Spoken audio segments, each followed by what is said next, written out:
C'est vrai que 2009 est l'année du 50e anniversaire de deux personnages phares de notre culture qui sont Astérix et le Petit Nicolas. Donc ça va être une année importante. Et puis en octobre, on célébrera effectivement les 50 ans d'Astérix.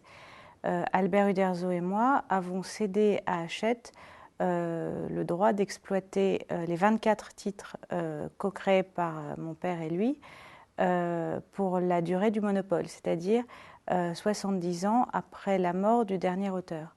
Donc ça fait un petit bout d'éternité quand même. Et Albert et moi sommes très heureux de cette résolution, de cette solution, parce qu'on sait, et lui et moi, où Astérix va passer son éternité. De façon plus intime, pour moi, ça représente l'engagement, peut-être, que quand dans probablement moins de 70 ans, j'arriverai au paradis et je verrai mon père, je pourrais lui dire, voilà, où est ton personnage pour l'éternité. Héritière, oui, on l'est tous à notre façon, mais pour être héritier ou pour hériter, il faut d'abord être orphelin. Donc ce mot-là, d'héritier, d'héritière, est quelque chose de d'abord douloureux. Évidemment, il vaut mieux avoir des facilités matérielles que de ne pas en avoir. Mais ça, c'est un poncif, une lapalissade, et j'ai presque honte de l'énoncer ici. Ce qui n'a pas été simple, ce qui a même été très douloureux, c'est à 9 ans, un matin, mon père me dit à tout à l'heure, et j'attends toujours. Et j'en ai 40. Je suis née en mai 68, c'est facile.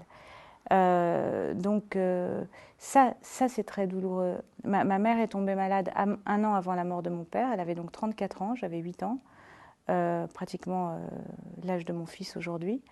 Elle a eu un cancer du sein. Elle a survécu à ce cancer environ 17 ans. C'est-à-dire qu'il y a eu des moments de rémission, des rechutes, on lui a enlevé le sein, elle a perdu ses cheveux souvent, puis souvent ils ont repoussé. Quand les cheveux repoussent, l'espoir revient, puis il retombe. Enfin, j'ai quand même vécu tout ça. Donc quand on me dit vous avez beaucoup de chance, je ne suis pas certaine que j'ai tant de chance que ça. J'ai une chance, cette facilité matérielle, mais tout ce que j'ai aujourd'hui qui m'est propre, qui m'est cher, c'est-à-dire mes enfants, ma famille, j'ai rencontré un homme formidable, que j'aime, je crois qu'il m'aime aussi. On a fait 2 enfants qui sont beaux, en bonne santé, que j'aime plus que ma vie. Je me réveille pour eux, je m'endors pour eux, je vis pour eux. Ils s'appellent Simon et Salomé, ils ont presque 8 et presque 6 ans. Ils sont ma raison de vivre. Mon bonheur aujourd'hui, je me le dois. Je ne me suis pas remise encore de la mort de mon père, et je pense que si je ne me suis pas encore remise de la mort de mon père, je n'ai aucune chance de m'en remettre un jour. Donc, plutôt que de me dire il faut faire le deuil de mon père, il faut maintenant oublier les ombres et vivre avec les vivants, j'en suis incapable. Je vis avec ce deuil, il fait partie de moi. On va se mettre sur le fauteuil, je suis mieux pour lire. Non, on est bien là.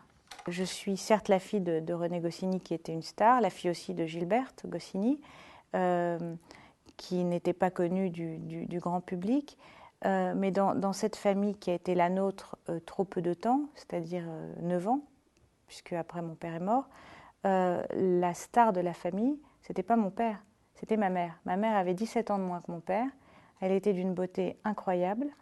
Et mon père était avec elle d'une jalousie maladive et la mettait dans un écrin. Elle ne se laissait pas forcément mettre dans un écrin, mais il la gâtait beaucoup, il était fou d'elle. Donc pour moi, il y avait finalement un équilibre. Mon père était connu à l'extérieur, mais ma mère était une espèce de reine.